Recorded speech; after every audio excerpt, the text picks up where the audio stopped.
You talked about integrating the climate dimension into the curriculum.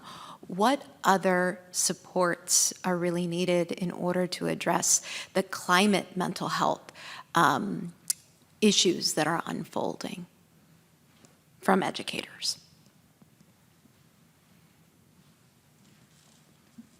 Well, I would say it doesn't always have to be like a planned, direct kind of conversation or integration into curriculum material. I think just daily conversation is important, and it's something that the kids will take with them. I know that I definitely could have benefited from talking about it more when I was younger, because it really doesn't start when it doesn't only start when you're in high school or college or middle school, but as early as elementary school, people are learning about it and grappling with the issue. And so just making space for that daily or weekly could be really helpful for younger students.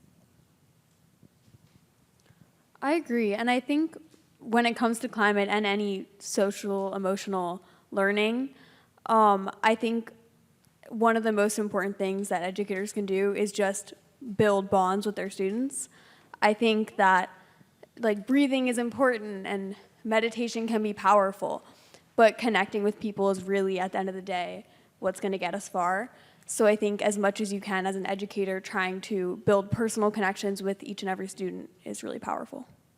Sorry, one more thing. I think also when it does come up in a curriculum format, to make sure that the way that the students are being educated is solution-oriented and like looking toward a hopeful future as opposed to sort of a negative look on things, or maybe more of like a doom perspective, because the way that it's being taught and the way that you wrap up the lesson or wrap up the week will leave the students in very different headspaces and with very different thoughts depending on how that's taken. So I think that's definitely something that's important to keep in mind. Good one. Wow. Definitely. I feel like also including like storytelling in curriculums, like for example, writing about your experiences with climate change and you know, maybe even listening to music related to climate change or having like some art sessions. I think that could really be helpful and can calm like the anxieties that some students might be feeling. Mm-hmm. Just add, there's just so many programs I know around New York City that are doing this, but there was one called Our Future that was a music program.